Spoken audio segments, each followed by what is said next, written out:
Hi guys, this is Eve, and I'd like to show you today a nice effect to your website, which is going to be a gallery that loads more items as you scroll. It's kind of like an infinity loading gallery that loads automatically.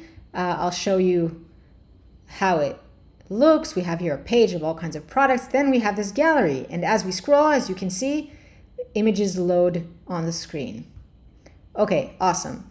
So let's create it. It's just a bit of code, very simple. So I have here my website, and I'd like to add a gallery section right here. So I'm going to add a section, and I'm going to add a repeater. And open here the inspector panel and use the alignment tools to center it vertically and horizontally. Great, and perhaps give it a bit more width, 60%. And here I'd like to show images. You can of course show image with text and description and go kind of wild with it, but this is just to show you how I built this effect. I'm going to stretch the image. And now what I'd like to do is, instead of hard coding and changing each image, choosing it from the gallery, I'd like to display it, to display the different images dynamically coming from a database. So how do I do that? I can, first of all, remember to turn on your dev mode. Mine is already turned on. That's why I have the option to turn off. But once I do that, when I go to the repeater, I'll see that I can connect it to data. So let's press on that. Okay, and it asks me to start by creating a data set. What is a data set? It's like a mediator between the UI elements in the editor that you create and the database in the back scene. So I'm going to create this data set. It'll be more clear as you see me work with it. And it asks me to choose a collection. So I don't have a collection yet here that I'd like to use. I'm going to create a collection. And I'll call it image gallery. Okay, create. So now it's going to prepare the collection, to prepare the data set for me. As you can see, this is in the content manager. I have an image gallery, and now I have here kind of like a table that I can add different items. So my items are going to be very simple. Each item will just have one field. The field type is going to be an image. So I'm going to save and then quickly add my images from my computer. So I can add an image, and I've preloaded some from my computer. So I'm going to upload them. All these kind of cosmetic products, but you can use it for so many different cases. It's going to download the images. Great. And oh, there we go. And so now I'm going to update with this image, and I'll fill it in.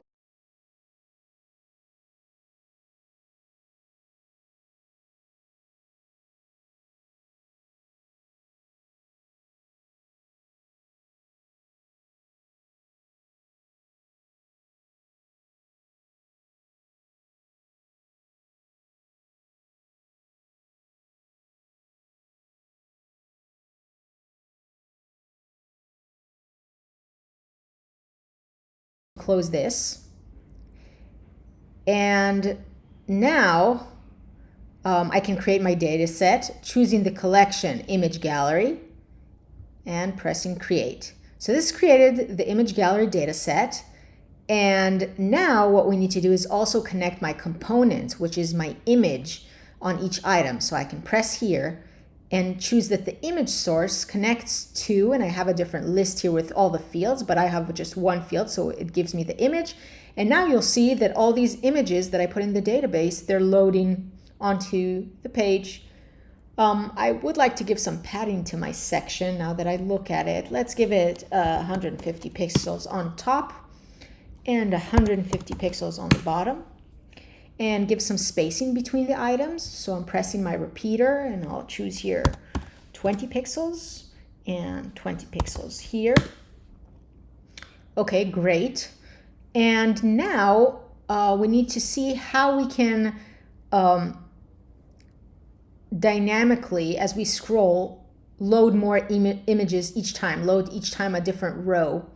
But first, we need to decide how many images we start with. So if a row is 3 items, we can control this from the dataset settings and decide that the number of items to display each time is 3. So now we see just these 3 images. And we need to decide what triggers the loading of more and more rows. And we have a function which we're going to use in the code soon, which is called on viewport enter, which means that we can select an element and set an event so that when we scroll and this element enters our screen, it shoots the event, and we can then do all kinds of things that are triggered by the on viewport enters event. So I could use a small hack, okay, and add this horizontal line to my items, and I'm going to stretch it 100% and remove this left margin and the bottom. And I want to say that when I see this line enter the page, of the first row, then it's going to load the next row and the next row.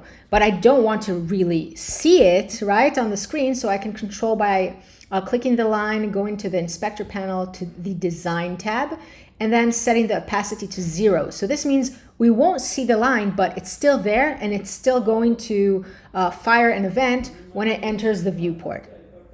Awesome. Okay. So first of all, we have to make sure that our data is ready, coming from the database through the data set. So we have a function called $W, and this is my element. I see here the ID, dataset1.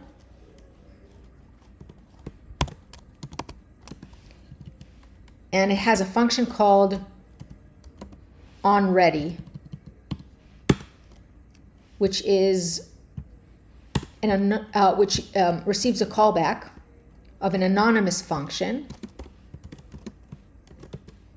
So when my data set is set with the data to show on screen, then I'd like to do the following.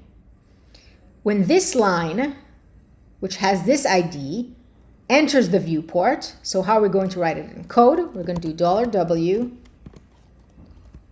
hashtag line1 dot, and I have here a function just for this on viewport enter, and it's going again to receive a parameter of a callback function, which is an anonymous function.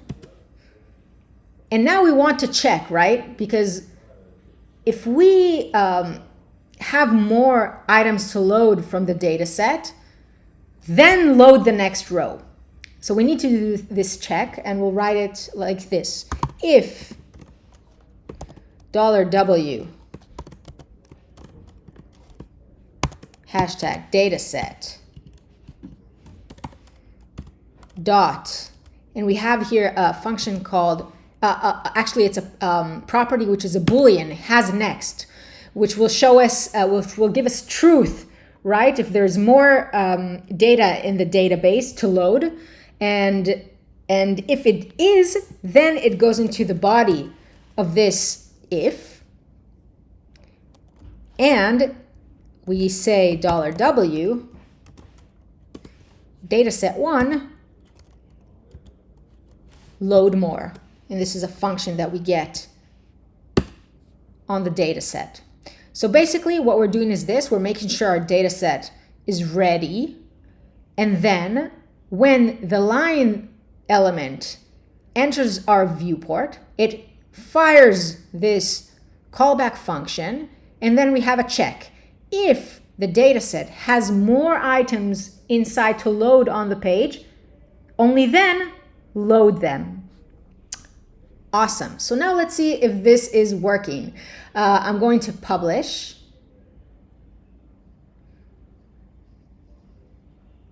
Great. And let's view.